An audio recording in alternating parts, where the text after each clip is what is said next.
குலதெய்வ கோவிலுக்கு சென்றுவிட்டு வேறு கோவிலுக்கு செல்லலாமா? ஒவ்வொரு குடும்பத்துக்கும் ஒரு குலதெய்வம் இருக்கும். பல தலைமுறைகளாக அந்த குடும்பத்தை காத்து வரும் குலதெய்வத்தை வழிபடுவது மிக அவசியம். குலதெய்வ கோவிலுக்கு சென்று வழிபடும்போது ஒரு சிலவற்றை பின்பற்ற வேண்டும். குலதெய்வம் என்பது முன்னோர்களின் ஆத்ம சக்தியோடு தொடர்புடையது. குடும்பத்தை காக்கும் ஒரு அசைக்க முடியாத நம்பிக்கை. குலதெய்வ கோவிலுக்கு சென்று வழிபடுவதால் உங்களுடைய பாவங்கள் நீங்கி குடும்பத்தில் சுபிட்சமும் மகிழ்ச்சியும் பெருகும் என்பது ஐதீகம். குலதெய்வ கோவிலில் நீங்கள் வைக்கும் ஒவ்வொரு பிரார்த்தனையும் நேரடியாக உங்களுடைய குலத்துக்கு நன்மை பயக்கும். பொதுவாக குலதெய்வ கோவிலிலிருந்து சென்று திரும்பும்போது வேறு எந்த கோவிலுக்கும் செல்லக்கூடாது என்று முன்னோர்கள் சொல்லியுள்ளார்கள்.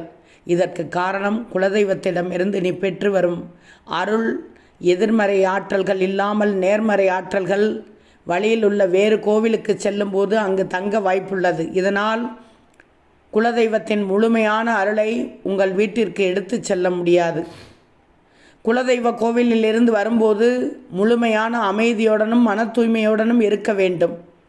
வேறு கோவில்களுக்கு செல்லும்போது அந்த சூழல் உங்கள் மனநிலையை மாற்றக்கூடும். எனவே குலதெய்வ கோவிலுக்கு சென்றுவிட்டு வீட்டிற்கு திரும்புவதுதான் சிறந்தது. வேறு கோவில்களுக்கு எப்போது செல்லலாம் என்று தெரியுமா? குலதெய்வ கோவிலுக்கு சென்றுவிட்டு அன்றைய தினத்தில் வேறு எந்த கோவிலுக்கும் செல்லாமல் வீட்டிற்கு திரும்பி ஒரு நாள் கழித்து வேறு கோவில்களுக்கு செல்வது உகந்ததாக கருதப்படுது. இது குலதெய்வத்தின் அருள் உங்களுடைய வீட்டில் முழுமையாக நிலைபெற உதவும்.